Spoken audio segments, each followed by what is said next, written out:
আসসালামু আলাইকুম বন্ধুরা, আশা করি আপনারা সবাই ভালো আছেন। অনলাইন জব নিউজ বিডির পক্ষ থেকে জানাচ্ছি আন্তরিক শুভেচ্ছা ও স্বাগতম। তো সরকারি চাকরিজীবীদের জন্য আজকে একটি বড় সুসংবাদ। সেটা হচ্ছে সরকারি চাকরিজীবীদের জন্য সংশোধিত যে বাজেট আসতেছে সামনে, সেখানে কিন্তু মহার্ঘ ভাতার যে বরাদ্দ সেটা কিন্তু রাখার চিন্তা অলরেডি শুরু হয়ে গেছে এবং এই সংক্রান্ত টাকা পয়সা যা লাগবে সেটার কিন্তু বরাদ্দ কিন্তু রাখা হবে সামনে যে বাজেট আসতেছে।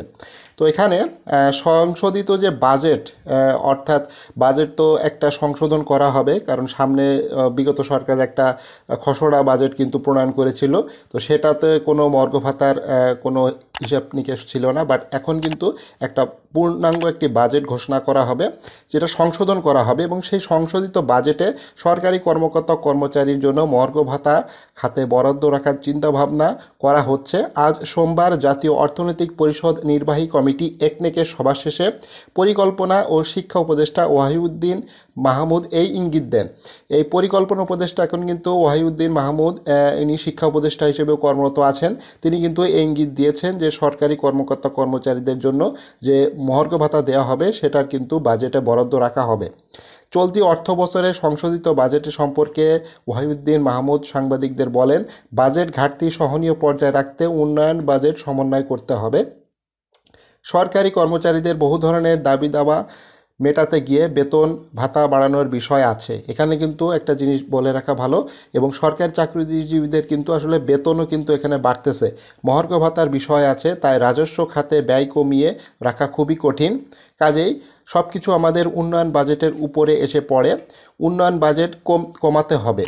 পরিকল্পনা উপদেষ্টা আরও বলেন, উন্নয়ন বাজেট কমালে জিডিপিতে প্রভাব পড়বে তা নয়, এক বছর বড় বিনিয়োগ থেমে থাকলেও উৎপাদন কমে যায় না। গ্রাম অঞ্চলের দারিদ্র্য বিবেচন ও কর্মসংস্থানের জন্য বেশি বিনিয়োগ দরকার নেই। তিনি জানান, এবার মার্চ মাসে নয় বরং জানুয়ারি মাসের শেষের দিকেই তারা সংশোধিত উন্নয়ন বাজেট করতে চান এবং এটা খুব দ্রুতই কিন্তু হবে। যে জিনিসটা তিনি আজকে বলেছেন। আজ পরিকল্পনা কমিশনের এনইসি সম্মেলন কক্ষে একনেকের সভা অনুষ্ঠিত হয়, যাতে সভাপতিত্ব করেন উপদেষ্টা এবং একনেকের চেয়ারপারসন মোহাম্মদ ইউনুস। মুদ্রাস্ফীতি সম্পর্কে ওয়াহিউদ্দিন মাহমুদ বলেন, মুদ্রাস্ফীতি কমানো যাচ্ছে না, এটি কমাতে হবে। বাংলাদেশ ব্যাংকের মুদ্রানীতি দিয়ে মূল্যস্ফীতি নিয়ন্ত্রণের চেষ্টা করেছে। অর্থ মন্ত্রণালয়ের ভর্তুকি সহ অন্যান্য বিষয়ে নিয়ে ব্যস্ত আছে।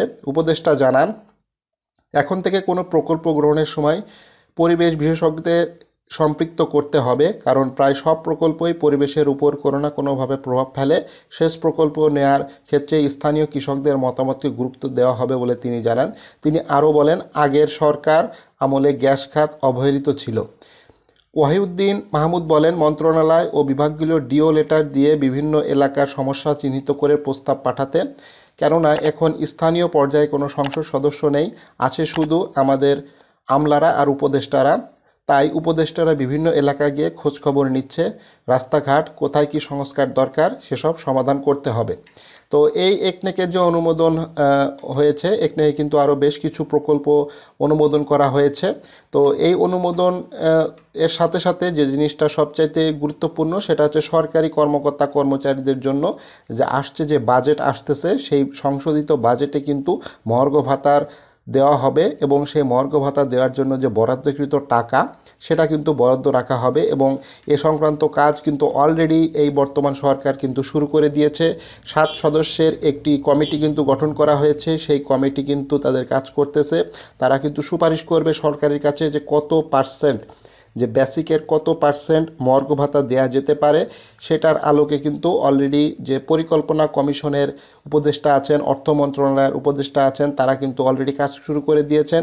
সরকারি কর্মকর্তা কর্মচারীদের জন্য আসছে যে অর্থ বছর এবং নতুন বছরে কিন্তু একটি সুসংবাদ পেতে যাচ্ছেন সরকারি কর্মকর্তা কর্মচারী। তারা কিন্তু 50% মহার্ঘ ভাতা দাবি করেছে। এখানে বোঝা যাচ্ছে যে অ্যাটলিস্ট 40 থেকে 50%-এর ভেতরেই কিন্তু মহার্ঘ ভাতা থাকার সম্ভাবনা সবচাইতে বেশি। এবং অলরেডি কিন্তু যে জনপ্রশাসন মন্ত্রণালয়ের যে সিনিয়র সচিব আছেন, তিনি কিন্তু বলেই দিয়েছেন যে এখানে 2 ভাগে কিন্তু মহার্ঘ ভাতা দেওয়া হবে। কর্মকর্তা যারা আছে তারা একটু কম পাবে এবং কর্মচারী যারা আছে তারা মহার্ঘ ভাতা একটু বেশি পাবে। তো এখানে দুই ধরনের আছে কর্মচারী, সেটা হচ্ছে 11 থেকে 20তম গ্রেডে যে সকল কর্মচারী আছে তাদের কিন্তু মর্গ ভাতা বেশি দেওয়ার সম্ভাবনা সবচাইতে বেশি। তো এখানে অলরেডি কিন্তু সরকার কাজ শুরু করে দিয়েছে, বাজেট নিয়ে সরকার অলরেডি কাজ শুরু করে দিয়েছে। বাজেটে যে সকল বরাদ্দ রাখার কথা সেই জিনিসগুলো বরাদ্দ রাখতেছে, এবং মর্গ ভাতা যেহেতু নতুন একটি বিষয়, নতুন করে মর্গ ভাতা সরকারি কর্মকর্তা কর্মচারীদের দিতে হবে, সেটার বিষয়ে কিন্তু সরকার যথেষ্ট আন্তরিক, এবং অলরেডি কিন্তু বাজেটে কিন্তু বরাদ্দ রাখার বিষয়ে কিন্তু তারা একমত পোষণ করেছে। এবং খুব শিগগিরই একটা সুখবর আসতে চলেছে সরকারি কর্মকর্তা কর্মচারীদের জন্য, এবং বেতন বাড়তেছে সকল সরকারি কর্মকর্তা কর্মচারীদের, একটি বিশাল সুখবর নতুন বছরে। তো এরকম ভিডিও দেখার জন্য online job news BD YouTube চ্যানেলটি সাবস্ক্রাইব করে রাখবেন, এবং আপনি যদি এই চ্যানেলে নতুন হয়ে থাকেন অবশ্যই সাবস্ক্রাইব করবেন। ফেসবুক পেজ থেকে এই ভিডিও দেখে থাকলে অবশ্যই ফেসবুক পেজটি লাইক এবং ফলো করে রাখবেন।